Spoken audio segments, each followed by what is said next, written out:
A very good morning to all of you. Hope आप सब लोग बहुत अच्छे होंगे। फ्रेंड्स, इसके पहले मैं आपसे सॉरी मांगता हूँ कि 2 दिन का इस लेक्चर्स में गैप आया, बट मैं 2 लेक्चर करके ये कवर कर लूँगा। जैसे कि हमने लास्ट टाइम पढ़ा था 2 दिन पहले मिडिवल इंडिया का लेक्चर फर्स्ट, तो आज हम पढ़ेंगे लेक्चर सेकंड, मिडिवल इंडिया का लेक्चर सेकंड।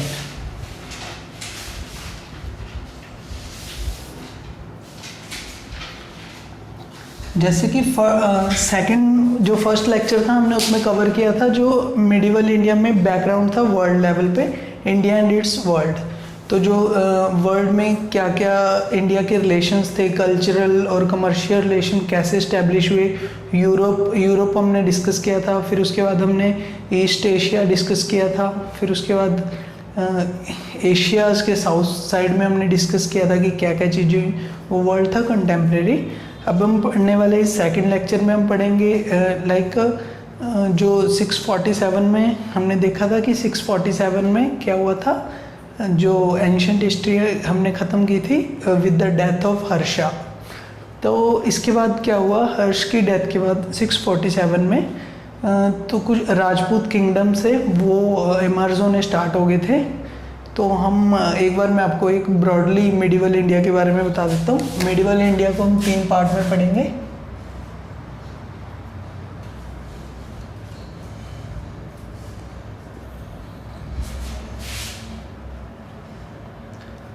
अर्ली मिडिवल, उसके बाद हम यहाँ पे पढ़ेंगे दिल्ली सल्तनत, फिर हम पढ़ेंगे मुगल।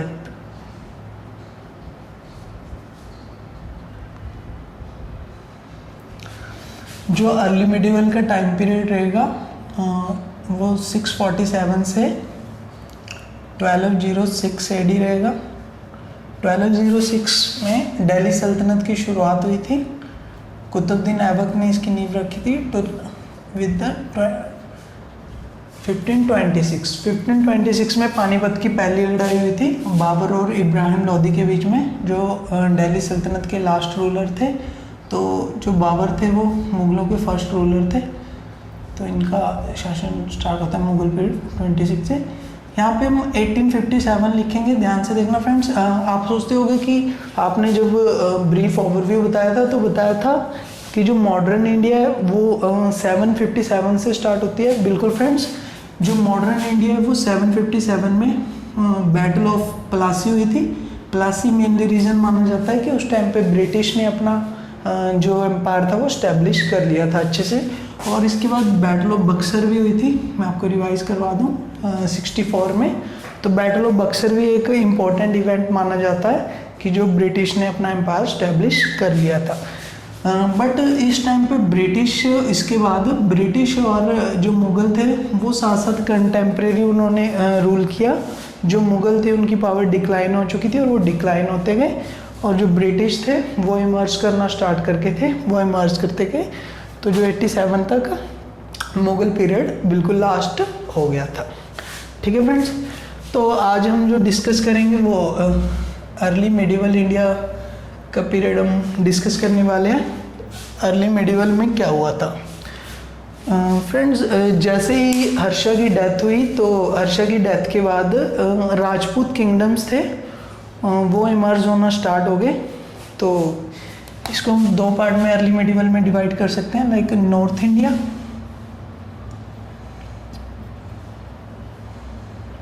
और यहाँ पे साउथ इंडिया।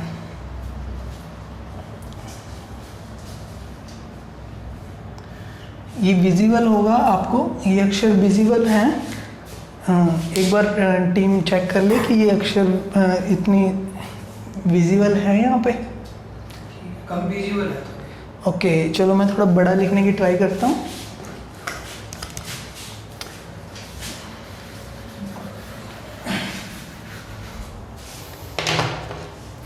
तो फ्रेंड्स, ये अर्ली मिडिवल इंडिया के बारे में हम पढ़ रहे हैं। तो early medieval India mostly 2 part में, जैसे नॉर्थ इंडिया में और यहाँ पे हम पढ़ेंगे साउथ इंडिया।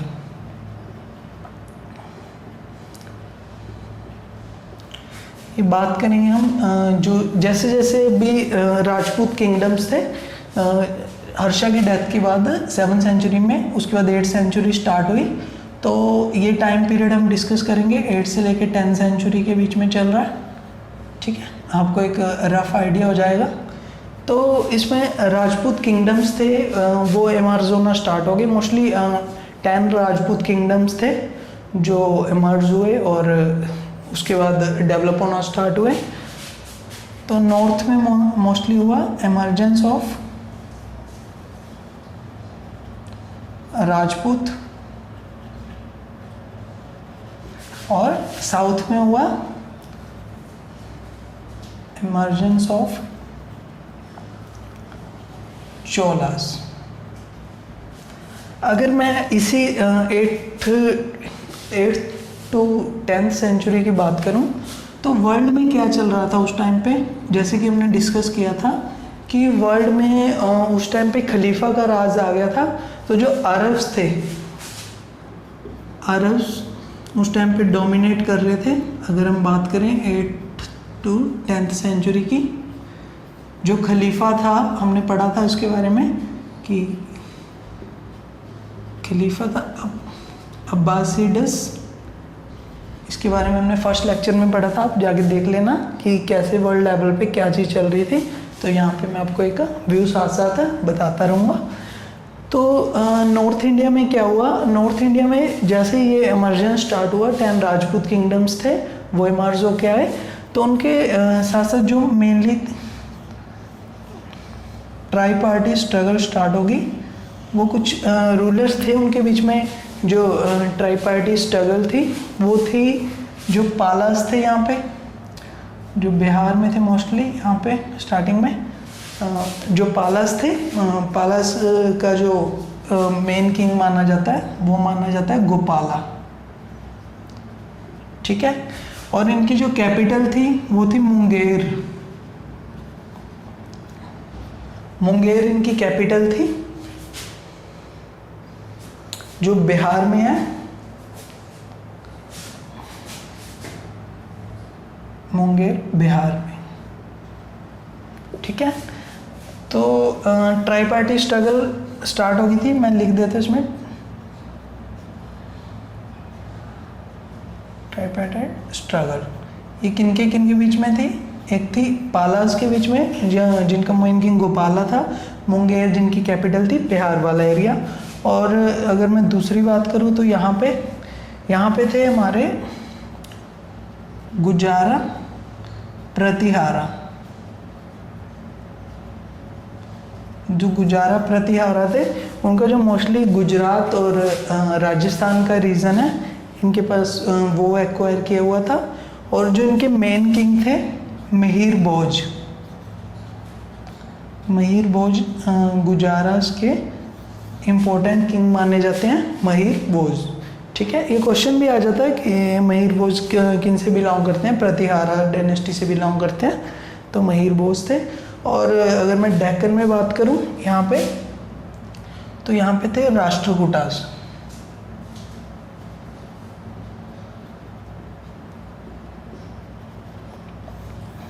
तो इन तीन में ट्राई पार्टी स्ट्रगल चल रही थी। ये एक इमर्जेंस जो राजपूत थे वो मोस्ट पावरफुल राजपूत थे ये तीनों। जो पालास थे उनके ये गोपाला ने इन पाला डायनेस्टी की वो रखी थी। उसके बाद जो सेकंड किंग थे इनके वो थे धर्मपाला, वो भी एक इम्पोर्टेंट इनके किंग माने जाते हैं। और मुंगेर इनकी कैपिटल थी। और जो गुजरात में प्रतिहारास थे, गुजारा प्रतिहारास, उनके जो मेन किंग थे वो महिर भोज माने जाते हैं।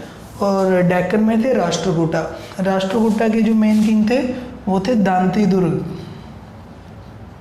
दांती दुर्ग कौन थे, राष्ट्रकूट थे एक, राष्ट्रकूट। तो और जो इनकी जो कैपिटल थी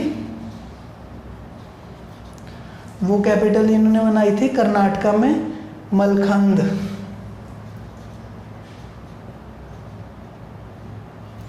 कर्नाटका में थी इनकी कैपिटल मलखंद, ठीक है। तो इन तीनों में उस टाइम पे ट्राई पार्टी स्ट्रगल चल रही थी। किन के लिए, कन्नौज के लिए। ये कन्नौज के लिए आप ये ध्यान रखना, कन्नौज के लिए, कन्नौज उस टाइम पे क्या था, कन्नौज उस टाइम पे का दिल्ली था।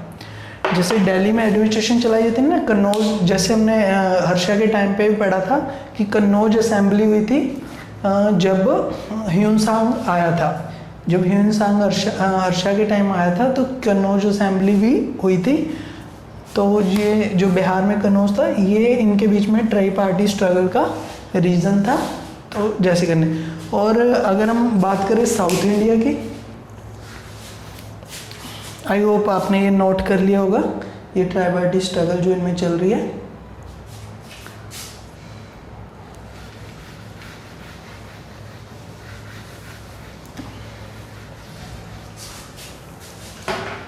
साउथ इंडिया में जैसे कि हमने पहले डिस्कस किया कि चोलास थे, चोलास का इमरजेंस हुआ था,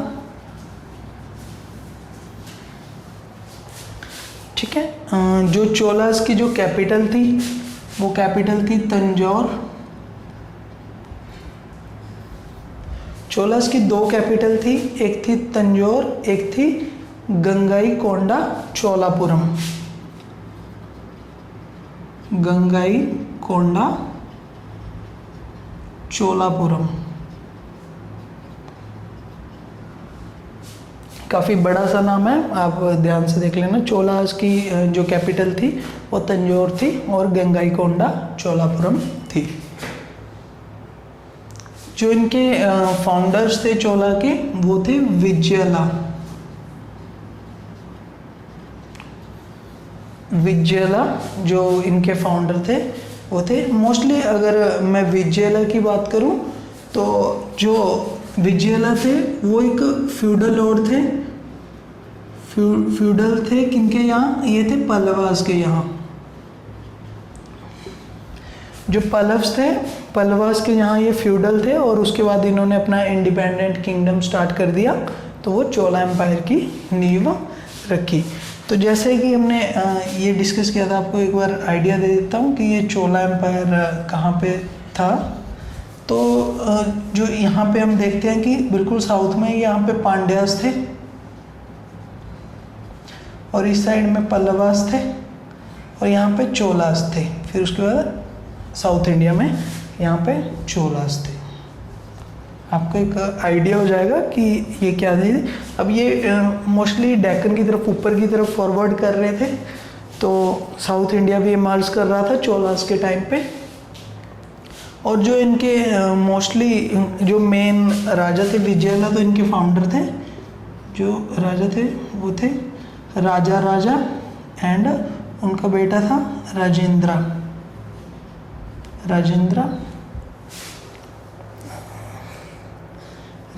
फर्स्ट। ये चोला डायनेस्टी के जो मोस्ट पावरफुल किंग हुए हैं वो है राजा एंड उनका बेटा राजेंद्र फर्स्ट उनके मोस्ट पावरफुल किंग थे चोला डायनेस्टी के। और जो चोला डायनेस्टी के बाद अगर मैं साउथ की बात करूं, कुछ और भी डायनेस्टी आई, जैसे मैं उनके नाम आपको बता देता हूं। तो चालुक्यास थे, अदर चोलास के साथ साथ जो अदर्स थे यहाँ पे साउथ में वो थे चालुक्यास,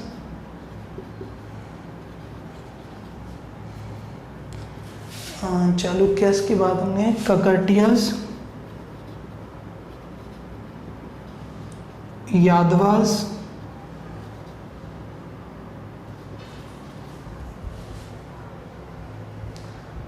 और थे होयसालास। ठीक है फ्रेंड्स, ये साउथ में था। चोला के साथ कुछ अदर किंगडम्स भी यहाँ पे हमने डिस्कस किए। ये जो चालुक्यास थे, ककटियास थे, यादवास और होयसाला किंग भी साउथ इंडिया में फेमस थे। और अगर मैं बात करूँ चोलाज आर्ट एंड कल्चर की, तो चोलाज भी आर्ट में बहुत ज़्यादा इन्होंने फेमस थे, आर्ट एंड कल्चर में। तो जो इन्होंने कुछ फेमस जो आर्ट की इनकी स्पेसिफिक नटराज की आपने मूर्ति देखी होगी कि जिनके 4 हाथ हैं, और वो नटराज की फेमस जो डांसिंग फिगर्स वाली हमने स्टैचू देखी है वो चोलास के टाइम पीरियड पे ही बनाई गई है। तो आप उनके बारे में भी स्पेसिफिक देख लेना कि उनके जो हैंड्स हैं वो एक हैंड में फायर है और उनके 4 हैंड्स को वो किया गया है, एक अव्यय मुद्रा में है, एक उसको नीचे को बिलोंग करता है, लाइक जो उनकी लेग की पोजीशन है। आप इस चीज़ को ध्यान से नोट कर लेना। और उसके बाद जो इनके टेम्पल्स थे मोस्टली जो टेम्पल्स थे साउथ इंडिया के वो द्रविडियन स्टाइल थे।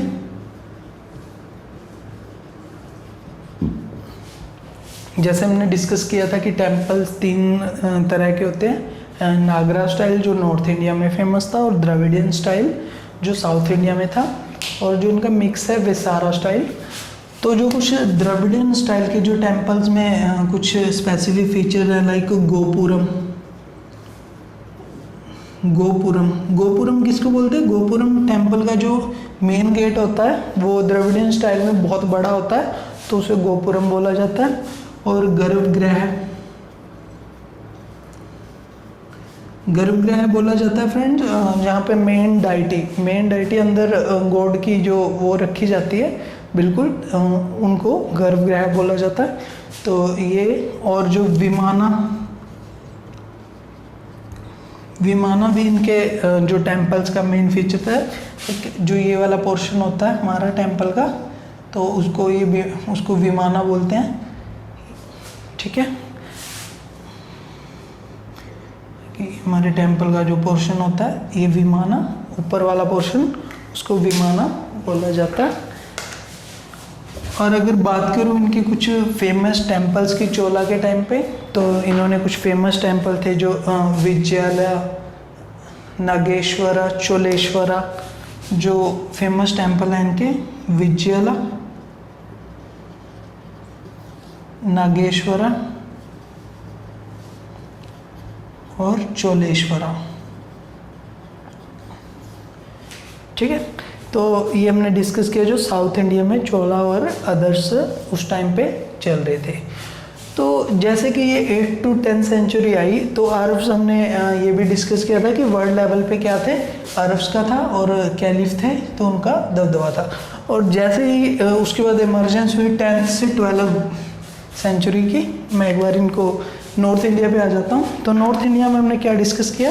नॉर्थ इंडिया में हमने डिस्कस किया कि इनमें ट्राइपार्टी स्ट्रगल चल रही थी इन राजपूत राजाओं में, और राजपूत राजाओं के साथ साथ जो हमने डिस्कस किया साउथ इंडिया में चोलास थे।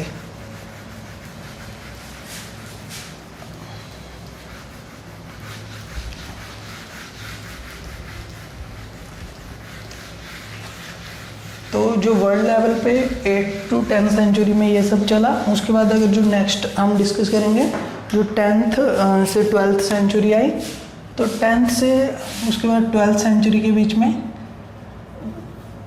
क्या होने लगा कि जो अगर वर्ल्ड लेवल पे बात करूं, जो कैलिफेट था उसका जो डिक्लाइन होने लग गया, और जो टर्क्स थे वो एमर्ज होने स्टार्ट हो गई।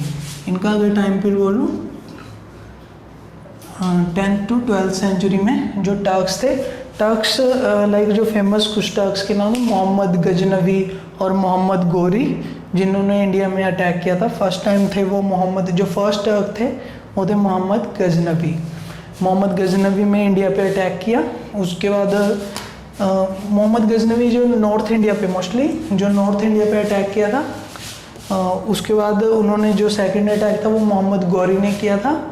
मोहम्मद गौरी ने इनकी एक बैटल भी है फेमस। तो जो टर्क्स का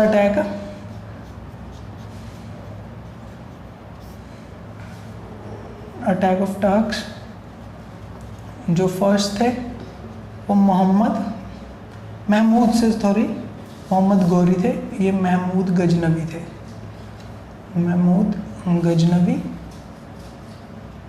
ठीक है। जो सेकंड टर्क थे जो हमने इम्पोर्टेंट पढ़ना है, मोहम्मद गौरी। तो महमूद गजनवी थे, इन्होंने क्या किया था, इन्होंने जो सबसे पहले अटैक हुआ हमारे इंडिया पे, आप ध्यान में रखना, वो टर्क्स का नहीं था, वो अरब्स का था, ठीक है। और उसके बाद जो महमूद गजनवी थे, इन्होंने 17 टाइम्स जो हमारा 17 टाइम्स इन्होंने जो फेमस सोमनाथ टेम्पल है गुजरात में, 17 टाइम जो सोमनाथ टेम्पल है गुजरात में, उसको लूटा था और बर्बर के हाथी घोड़ों से बहुत सारा गोल्ड, बहुत सारी जो कीमती चीज़ें हैं वो अपने वापस ले गए थे गजनवी में। और जो मोहम्मद गौरी थे, इनकी जो हमने जैसे इसमें पढ़ा कि नॉर्थ इंडिया में राजपूत किंगडम थे, तो इनकी जो बैटल्स हुई कुछ जो राजपूतों के साथ जो गौरी की बैटल हुई थी, मेनली मोहम्मद गौरी की बैटल ऑफ तराइन हुई थी 1991 में, और 1992 में जो जो बैटल ऑफ ये तराइन हुई थी, बैटल ऑफ तराइन फेमसली पूछा जाता है कि बैटल ऑफ तराइन 2 बैटल्स हैं, ये दोनों तराइन की बैटल हुई थी, ये मोहम्मद गौरी और पृथ्वीराज चौहान के बीच में हुई थी। पृथ्वीराज चौहान थे, वो एक इम्पोर्टेंट राजपूत थे और इनके साथ ये 2 बैटल्स हुई। फर्स्ट में क्या हुआ था, फर्स्ट में पृथ्वीराज चौहान थे, वो जीते थे और उन्होंने मोहम्मद गौरी को जाने के लिए छोड़ दिया था, बट मोहम्मद गौरी 1 साल बाद दोबारा से अपनी फ़ौज को इकट्ठा करके आए और ये सेकंड बैटल में उन्होंने पृथ्वीराज चौहान को हरा दिया और धीरे धीरे जो राजपूत थे वो डिक्लाइन होना स्टार्ट हो गए थे। सेकंड बैटल में ये मोहम्मद गौरी जीत गया था। और इन्होंने एक और जो लास्ट राजपूत किंगडम थे उनके साथ एक और 1194 में एक बैटल लड़ी थी, उनको बोला जाता है battle of Chandawar. Battle of Chandawar थी। बैटल ऑफ चंदावर जो मोहम्मद गौरी ने लड़ी थी वो जयसिंह के साथ लड़ी थी। जयसिंह के साथ, याद रखना आप, जयसिंह थे वो राजपूत के लास्ट ही रूलर थे। इसके साथ जो राजपूत किंगडम था वो मोस्टली क्या हुआ था, मोस्टली ख़त्म हो गया था और जो गौरी था वो जीत गया। तो जैसे ही अब ये मोहम्मद गौरी की यहाँ पे बैटल में वो हुई, तो मोहम्मद गौरी ने अपना एक जो स्लेव था इम्पोर्टेंट, वो कुतुबुद्दीन ऐबक था। जो स्लेव था मोहम्मद गौरी का था कुतुबुद्दीन ऐबक।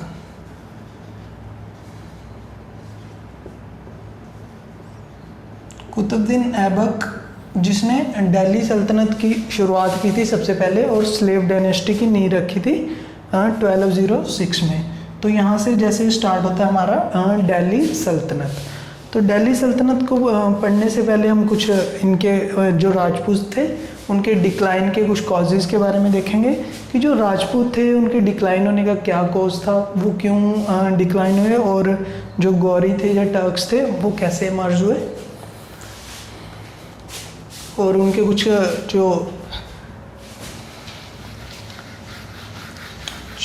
जो अपने राजपूत थे इनका भी हम कुछ आर्ट्स में काफ़ी इनकी भी रुचि थी, इन्होंने भी बहुत सारे टेम्पल्स बनवाए थे, इनके बारे में भी देखेंगे। ठीक है, तो राजपूत के अगर मैं पहले फीचर्स की बात करूं, राजपूत एक जो ब्रेवरी के मामले में सबसे ज़्यादा ब्रेव माने जाते थे कि राजपूत बहुत ही ज़्यादा ब्रेव थे और एक वॉरियर थे। बट अगर मैं सोसाइटिकल इनकी जो कंडीशन देखो, कास्टिज़म काफ़ी कास्ट सिस्टम यहाँ पे था, कास्ट सिस्टम उस टाइम पे था। और जो वीमेन की कंडीशन थी, वीमेन को एक प्राइजलेस चीज़ समझा जाता था, जो अपनी उसमें जो अपने वीमेन एक प्राउड और ऑनर का सबसे अच्छा वो समझा जाता था इस टाइम पे वीमेन को। और जो इनका टाइम पीरियड रहा वो फॉरेन इन्वेजन से मोस्टली गौरी के टाइम से पहले इनमें कोई फॉरेन इन्वेजन का ये शिकार नहीं हुए, तो कोई भी ज़्यादा फॉरेन इन्वेजन यहाँ पे नहीं हुए। अगर मैं इनके आर्ट्स के कुछ फीचर की बात करूँ तो इनके टाइम पे आर्ट्स को भी काफ़ी वो मिला कल्चर को, और जो बहुत सारे टेम्पल्स थे, टेम्पल्स बनवाए गए यहाँ पे। जो टेम्पल थे वो नॉर्थ इंडिया के स्टाइल की तरह ही थे, इनके जो नागरा स्टाइल। तो इनके टेम्पल में हम देखेंगे खजुराहो का जो फेमस कुछ टेम्पल आप नोट कर लेना, खजुराहो के जो एमपी में अब ये पूछा जाता है मुझे खजुराहो टेम्पल कहाँ पे है, तो खजुराहो टेम्पल एमपी में है, मध्य प्रदेश में। और जो फेमस इनका लिंगराजा टेम्पल है, लिंगराजा टेम्पल जो एक शिव टेम्पल है, यहाँ पे शिव का शिवलिंग वो है, उसको लिंगराजा टेम्पल बोला जाता है। ये हमारा भुवनेश्वर उड़ीसा में है, उड़ीसा। और एक फेमस और सन Konark temple, sun Konark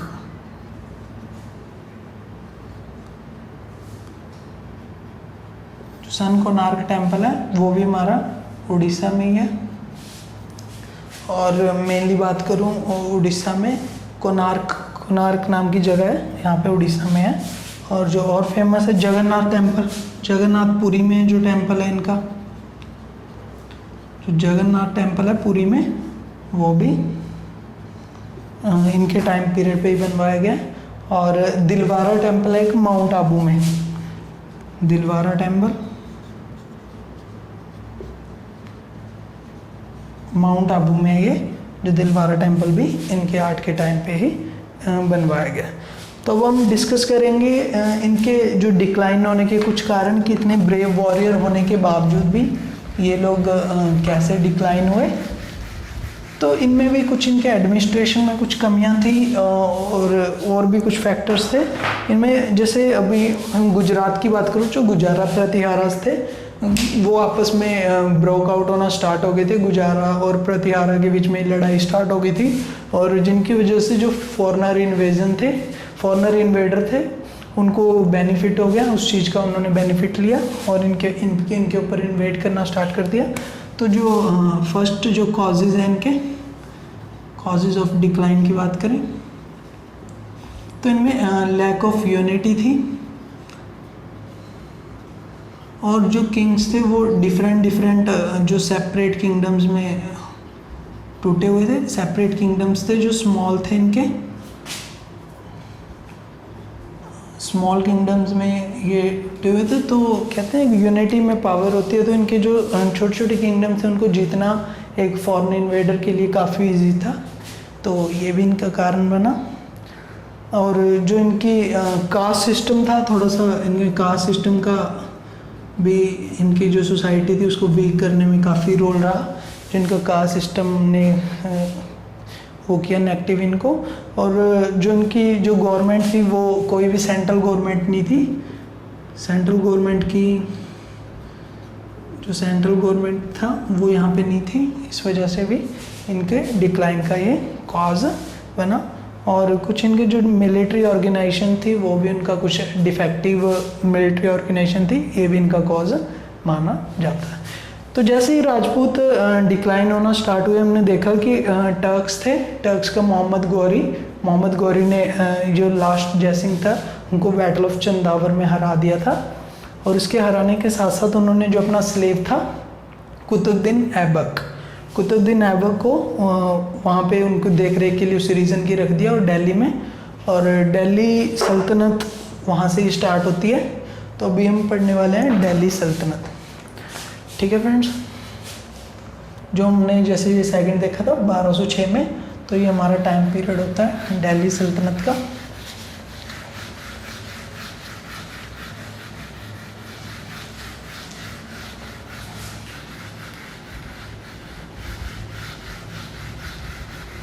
I hope आप सब लोगों को बहुत ही अच्छे से समझ आ रहा होगा, क्योंकि और दिल्ली सल्तनत एक ऐसी चीज़ है जो हर एक एग्ज़ाम के लिए बहुत इम्पोर्टेंट है।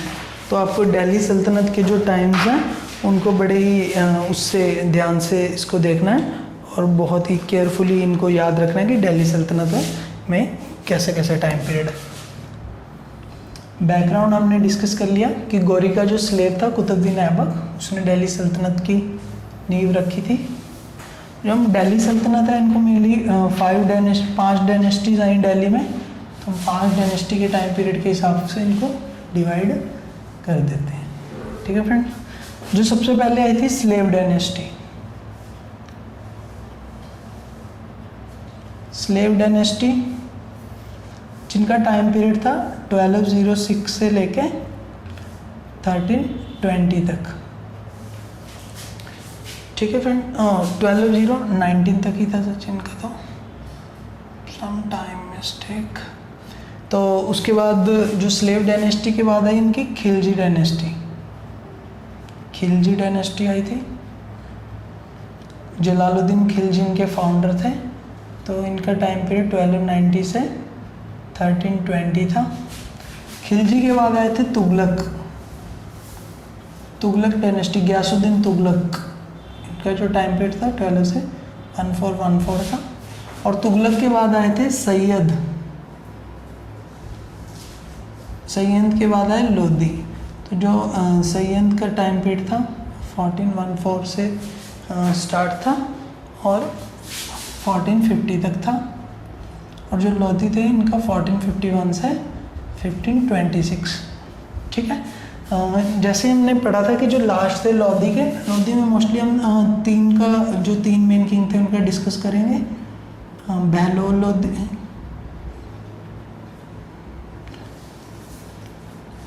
सिकंदर लोधी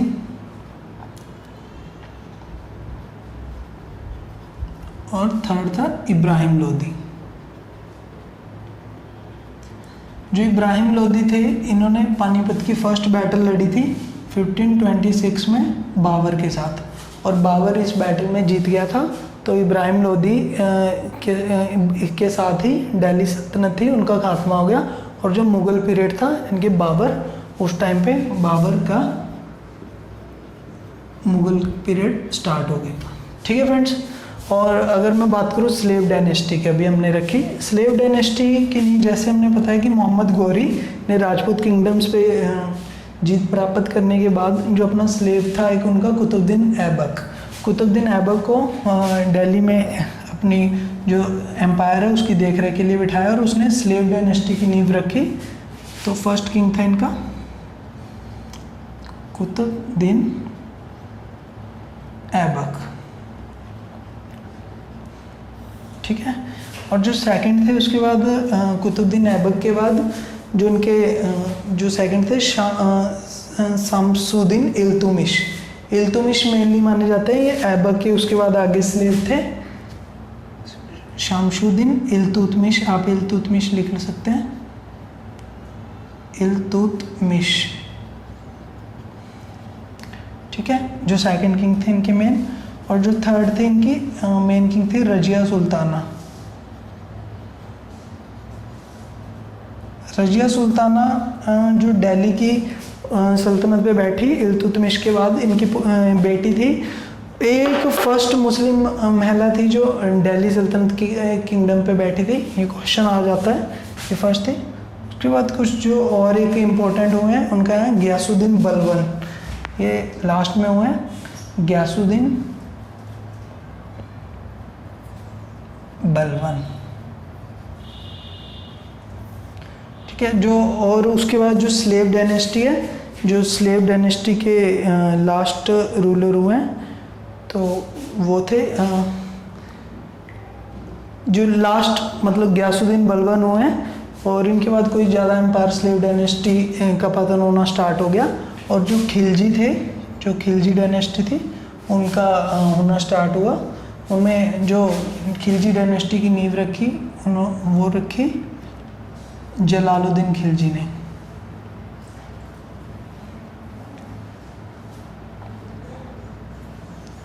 जलालुद्दीन खिलजी इनके खिलजी डायनेस्टी के फाउंडर थे।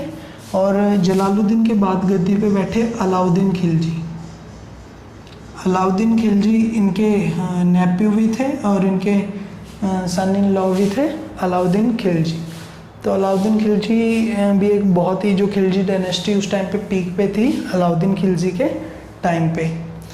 इनके बाद हुआ अलाउद्दीन खिलजी के बाद ये एम्पायर धीरे धीरे लाइक इन्होंने बहुत सारा काम इस पे किया।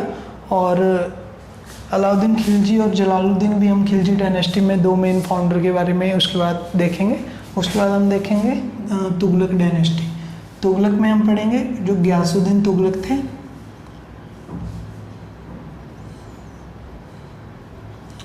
गयासुद्दीन तुगलक, यहाँ पे आप ध्यान रखना ये गयासुद्दीन बलबन है और ये गयासुद्दीन तुगलक है जिन्होंने तुगलक डायनेस्टी की नींव रखी थी।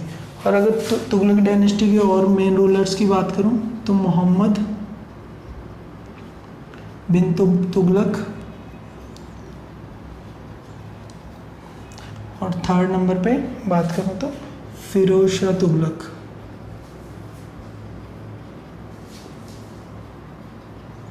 यहाँ पे मेनली फाउंडर थे, ठीक है। और अभी हमारी एक सैयद रह गए। सैयद में कुछ डिस्कस करूँ तो सैयद में भी कुछ इम्पोर्टेंट हुए हैं, जैसे इनमें खिर्ज खां थे जिन्होंने सैयद डायनेस्टी की नींव रखी थी, और भी कुछ एक दो इम्पोर्टेंट हम पढ़ेंगे। तो ये एक दिल्ली सल्तनत का मैंने आपको एक ओवरव्यू दिया है कि आपको पूछा जा सकता है कि जो भी डायनेस्टी थी उनके जो मेन फाउंडर्स थे। आपको एक बार रिपीट कर देता हूँ क्योंकि ये फ्रेंड्स बहुत ही इंपॉर्टेंट है। आपको अगर इस चीज़ के बारे में भी पता है ना, तो आप बहुत सारे क्वेश्चंस के आंसर दे सकते हो कि जो स्लेव डायनेस्टी थी, स्लेव डायनेस्टी में क्या हुआ था, उनका टाइम पीरियड क्या है 1206 से 1290, और उनमें जो कुतुबुद्दीन ऐबक, इल्तुतमिश, रजिया सुल्तान और गियासुद्दीन तुगलक मेन थे। और उसके बाद जो खिलजी डायनेस्टी थी, जलालुद्दीन खिलजी, अलाउद्दीन खिलजी, और तुगलक का टाइम पीरियड 1320 से 1414, गियासुद्दीन तुगलक, मोहम्मद बिन तुगलक, फिरोज शाह तुगलक, जो तुगलक डायनेस्टी के मेन फाउंडर थे। और जो सैयद डायनेस्टी है उनमें खिर्ज खां उनके फाउंडर माना जाता है, ये क्वेश्चन भी आ जाता है। और लोधी डायनेस्टी के बारे में जो उनके मेन किंग थे बहलोल लोधी, सिकंदर लोधी, और इब्राहिम लोधी ने जैसे ही बैटल ऑफ पानीपत लड़ी तो दिल्ली सल्तनत का अंत हो गया। तो ये था हमारे दिल्ली सल्तनत का एक ओवरव्यू। अब हम इसके बारे में कुछ देखेंगे ब्रीफ में कि स्लेव डायनेस्टी के जो किंग थे इन्होंने क्या क्या बनवाया था। तो मोस्टली उस पर बहुत ज़्यादा क्वेश्चन इसमें आते हैं, तो मैं आपको एक बार ये रब कर देता हूँ।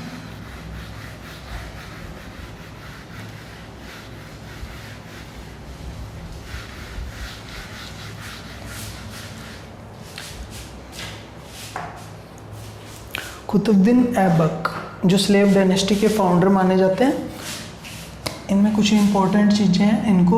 इनको लाख बख्श भी बोला जाता है, लाख बख्श। कुछ फीचर्स के बारे में बात करूँगा जिनको बोला जाता है, लाइक क्वेश्चन आ जाता है कि लाख बख्श किनको बोला जाता है, तो लाख बख्श कुतुबुद्दीन ऐबक को बोला जाता है। लाख बख्श का अर्थ होता है जो लाख डोनेट करने वाला हो, जिनके डोनेट लाखों रुपए डोनेट करने के लिए फेमस थे, तो इनका नाम लाख बख्श इन्होंने रखा गया था।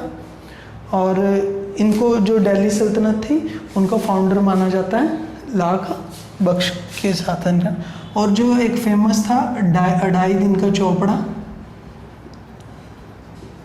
अढ़ाई दिन का चोपड़ा, जो ये फेमस इमारत है इनकी, ये कुतुबुद्दीन ऐबक ने बनवाई थी अजमेर में। वो पूछा जाता है कि ढाई दिन का चोपड़ा कहाँ पे है, अजमेर में है। और ये किन्होंने बनवाया था, ये कुतुबुद्दीन ऐबक ने बनवाया था, जिनको लाख बख्श भी बोला जाता है, ठीक है। और जो फेमस है कुतुब मीनार, जो फेमस कुतुब मीनार है जो दिल्ली में है, वो कुतुब मीनार का निर्माण भी इन्होंने ही करवाया था, कुतुबुद्दीन ऐबक ने, ठीक है फ्रेंड्स। तो अगर कोई पूछे कि लाख बख्श अढ़ाई दिन का चोपड़ा जो अजमेर में है और जो कुतुब मीनार है वो किन से बिलोंग करती है, कुतुबुद्दीन ऐबक थे। और अगर मैं लास्ट में बात करूँ, जो इनकी डेथ हुई थी वो हुई थी चौगान खेलते हुए। ये डाइड हुए थे, ये चौगान खेल रहे थे। चौगान क्या होता है, जैसे चौगान को बोलते हैं पोलो, जो पोलो है आज की, ये पोलो खेल रहे थे तो घोड़े से गिर के इनकी डेथ हो गई थी।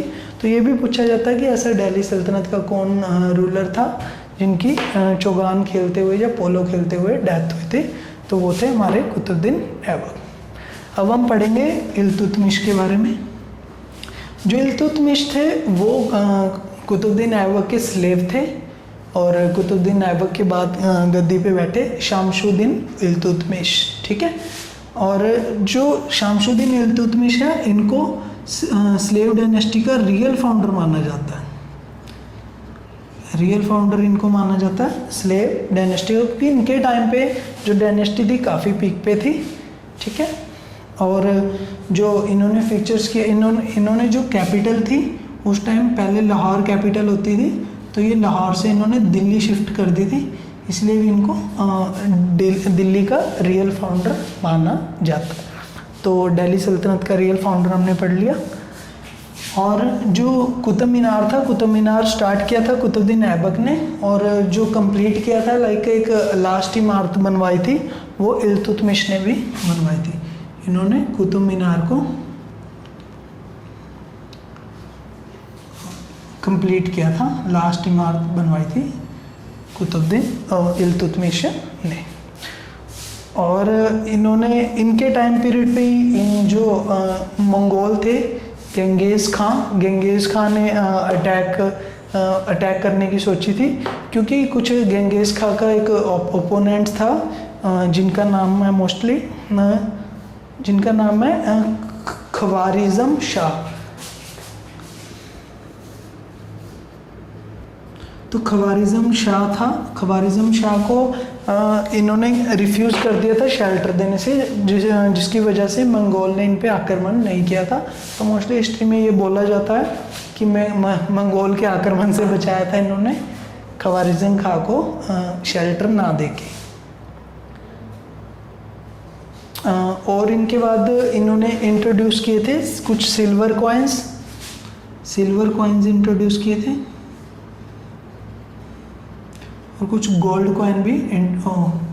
गोल्ड में इन्होंने कॉपर कॉइन किए थे आई थिंक। हाँ, इन्होंने कॉपर कॉइन, सिल्वर और कॉपर कॉइन इंट्रोड्यूस किए थे। जो सिल्वर कॉइन थे, सिल्वर कॉइन को मोस्टली बोला जाता था टंका। क्वेश्चन आ जाता है कि इल्तुतमिश ने कौन कौन से कॉइन उस टाइम पे लॉन्च किए थे। तो एक तो सिल्वर कॉइन थे और दूसरा कॉपर कॉइन। सिल्वर कॉइन को बोला जाता है टंका, और जो कॉपर कॉइन थे उनको बोला जाता है जिटल, JITAL, जिटल इनको बोला जाता है। ठीक है फ्रेंड्स, तो आप इल्तुतमिश के बारे में ये सारी चीज़ें नोट कर सकते हैं। और इन्होंने क्या किया था, जो इक्ता सिस्टम है, ये इम्पोर्टेंट है, जो इक्ता सिस्टम है उसको इन्होंने क्या कर दिया था, एबॉलिश कर दिया था इक्ता सिस्टम को। एबॉलिश के साथ साथ इन्होंने क्या किया था, एक साथ साथ इक्ता सिस्टम क्या होता है, इक्ता से लाइक कुछ लैंड को डिवाइड करके कुछ उनके ऑनर बना दिए जाते हैं जो इक्ताज होते हैं। तो वो सिस्टम था, इन्होंने एबॉलिश कर दिया था। और इसके साथ साथ इन्होंने परमानेंट आर्मी की स्टैब्लिशमेंट स्टार्ट कर दी थी। जो परमानेंट आर्मी है वो इस टाइम पे स्टैब्लिश इन्होंने स्टार्ट कर दी थी। ठीक है फ्रेंड्स, इनके बाद गद्दी पे बैठी इनकी बेटी, क्योंकि इनके पुत्र नहीं थे। ये रजिया सुल्ताना मोस्टली बहुत ही ज़्यादा वो मानी जाती है, उस टाइम की एक बहुत ज़्यादा बहादुर ब्रेव लेडी थी ये, इनकी बेटी थी। तो उसके बाद इनकी जो फर्स्ट महिला थी जो मुग़ल जो गद्दी पे बैठी, उनका नाम रजिया सुल्ताना है। ठीक है, आप ये बात याद रखना कि ये फर्स्ट मुस्लिम लेडी थी, फर्स्ट मुस्लिम जो दिल्ली की गद्दी पे बैठी। ठीक है, और इनको क्या हुआ था, इनको जैसे ये गद्दी पे बैठी तो जो नॉवल थे उस टाइम के, तो उन्होंने काफ़ी विरोध किया था, बट फिर भी ये गद्दी पे बैठ गई थी। और इन्होंने जो शादी की थी, कुछ जो प्रेम संबंध थे इनके, याकूत जो इनका एक स्लेव था उनके साथ उनके साथ इनको प्रेम हो गया था। तो उसकी वजह से भी जो नॉवेल्स थे इनके, उन्होंने काफ़ी उनका इस चीज़ का अपोज किया कि याकूत के साथ। और उसके बाद जो गवर्नर्स थे लाइक मुल्तान, बादाउन, हांसी, लाहौर, ये सारे गवर्नर्स जो नॉवेल्स और गवर्नर्स थे जो रीजन्स के आसपास के, जो नॉवेल्स थे एंड गवर्नर्स थे वो अगेंस्ट थे इनके।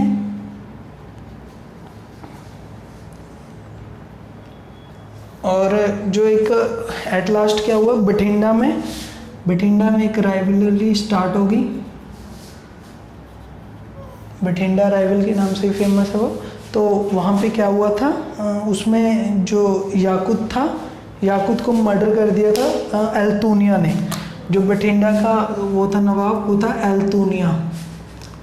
एल्तुनिया ने याकूत को मार दिया, और याकूत को मार दिया, और जो रजिया थी उनको क्या, उनको अपना उनको प्रिजनमेंट कर दिया, रजिया सुल्ताना को। और बाद में रजिया सुल्ताना ने एल्तुनिया से शादी भी कर ली थी, और शादी करने के बाद ये दिल्ली जाने के लिए, मैरिज करने के बाद दिल्ली के लिए प्रस्थान किए। बट एक रास्ते में इनको रास्ते में किसी ने धोखे से रजिया को मार दिया था, ठीक है। तो जो जगह थी यहाँ पे रजिया को मारा था वो थी कैथल हरियाणा में, 1240 में कैथल हरियाणा में जो रजिया सुल्तान थी उनको किसी ने कॉन्स्पिरेंसी से मार दिया था, ठीक है फ्रेंड। जो कुतुबुद्दीन ऐबक का टाइम पीरियड रहा अगर मैं डिस्कस करूँ तो 6 से लेके 10 तक, और इनका जो इल्तुतमिश का रहा वो 11 से लेके 35 तक, और जो रजिया रही इनका 36 से लेके 40 तक, ठीक है फ्रेंड। तो ये मेनली जो स्लेव डायनेस्टी में हमने पढ़ा, स्लेव डायनेस्टी के फन। अब जो लास्ट हम पढ़ेंगे इनके बारे में, गियासुद्दीन बलबन। गियासुद्दीन बलबन के बारे में अब हम पढ़ेंगे।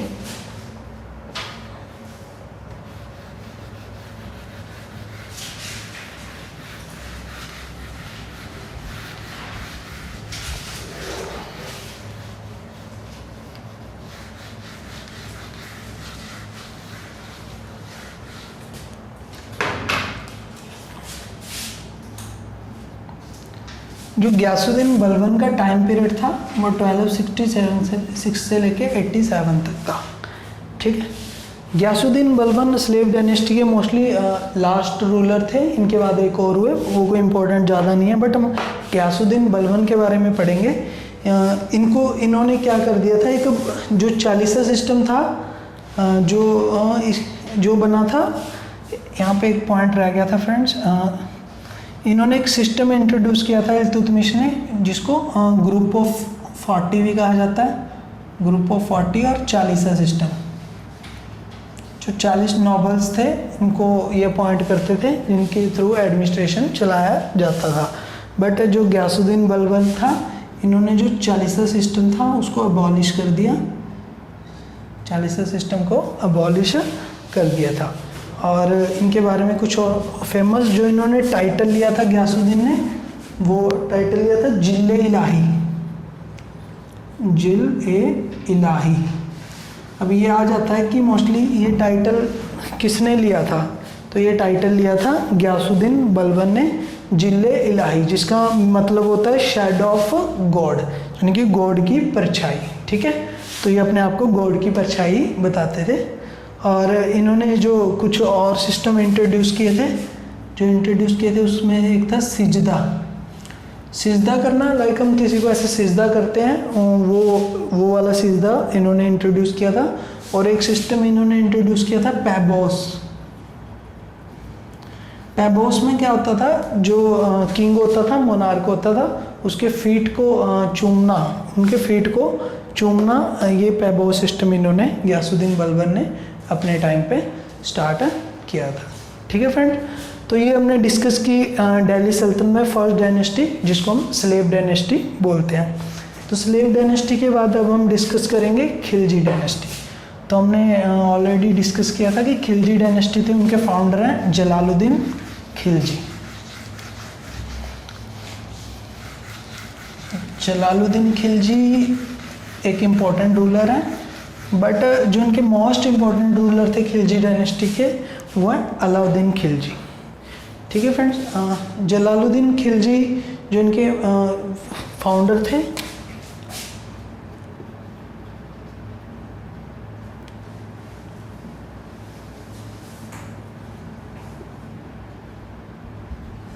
जिनको खिलजी डायनेस्टी का फाउंडर माना जाता है। इनके बारे में कुछ ज़्यादा इम्पोर्टेंट नहीं है, हाँ, बट जो इनके सेकंड रूलर थे अलाउद्दीन खिलजी,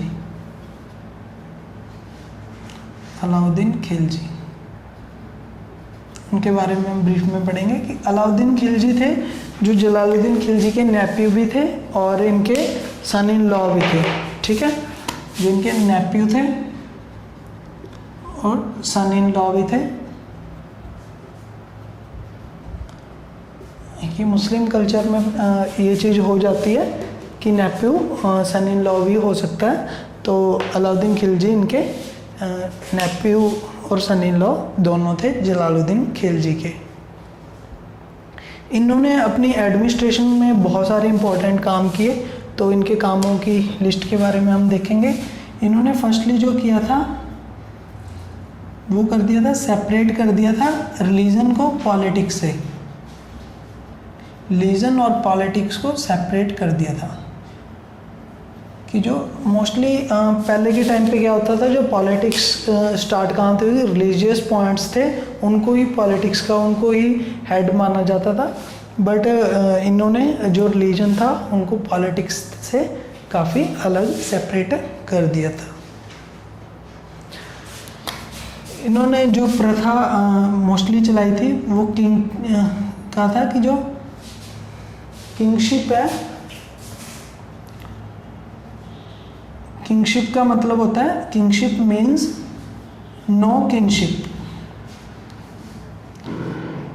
इस चीज़ को आप ध्यान से समझो कि जो किंगशिप है मीन्स नो किंगशिप, मतलब जो हेरिडिटरी सिस्टम था वो इन्होंने बंद कर दिया था कि जो किंग थे यानी कि जो उनके आगे वंशज है हेरिडिटरी, वो किंगशिप में ये मतलब नहीं है कि वो बैठेंगे। इनका मानना था जो काबिल है वो ही बैठेगा। ठीक है फ्रेंड्स, ये कुछ इंपॉर्टेंट थे और भी इसमें है। तो इन्होंने जो रीजन कॉन्कर किए थे, जो एनेक्सेशन की थी, वो गुजरात, मेवाड़, जो नॉर्थ इंडिया का मोस्टली एरिया था, इन्होंने बहुत सारा गुजरात मेवाड़ वाला एरिया इन्होंने कॉन्कर कर लिया था, रणथंभौर राजस्थान में। तो इन्होंने ये रीजन एक्वायर कर लिया था। और जो साउथ में थे, साउथ में इन्होंने अपने एक जो गुलाम था जिसका नाम है डेक्कन में मलिक काफूर,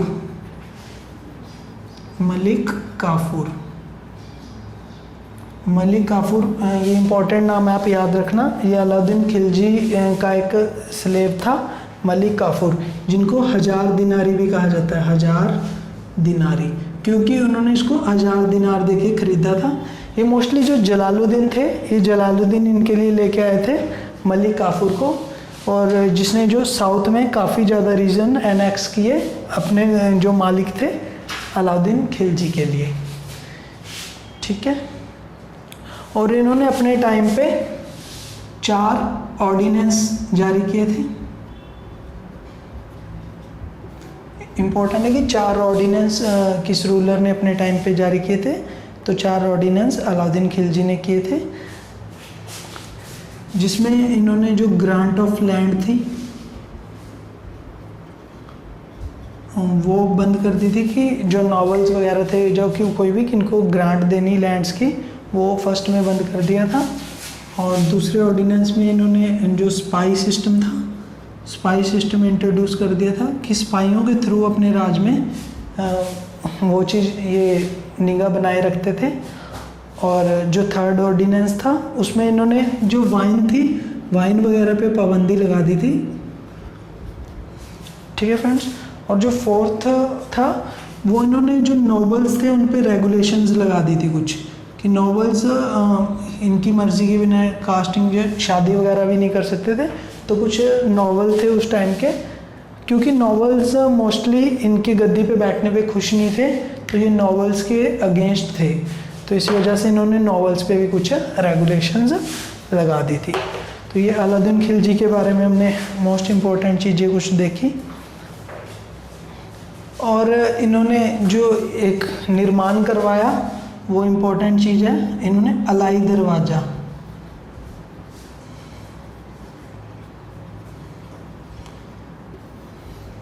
जो अलाई दरवाज़ा था वो इन्होंने निर्माण करवाया था। पूछा जाता है कि अलाई दरवाज़ा किसने निर्माण कराया था, तो अलाई दरवाज़ा फेमस अलाउद्दीन खिलजी ने निर्माण कराया था।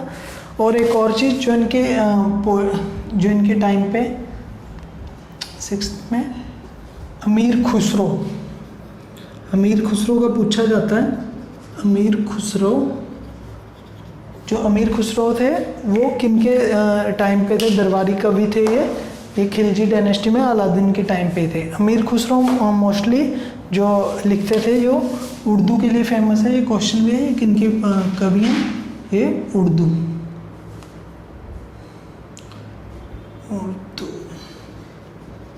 ठीक है, ये उर्दू लैंग्वेज के फेमस पोइट है। ठीक है फ्रेंड्स, ये हमने पढ़ा जो खिलजी डायनेस्टी थी।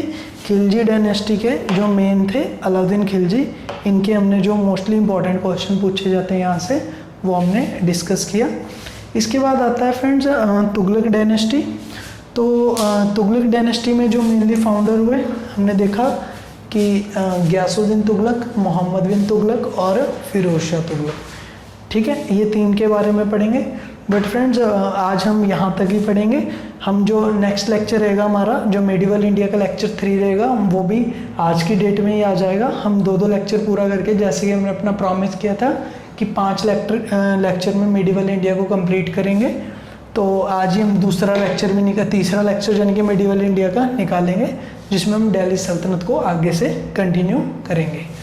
तो फ्रेंड्स आई होप आप सब लोगों को ये दिल्ली सल्तनत बहुत अच्छे से समझ आया होगा। और इस चीज़ को आप मिस मत करना, दिल्ली सल्तनत बहुत ही इंपॉर्टेंट चीज़ है जो एग्ज़ाम का मोस्टली फोकस पॉइंट रहता है। ठीक है फ्रेंड्स, तो गुड बाय, आपके लिए all the best. Next lecture आज ही अपलोड हो जाएगा।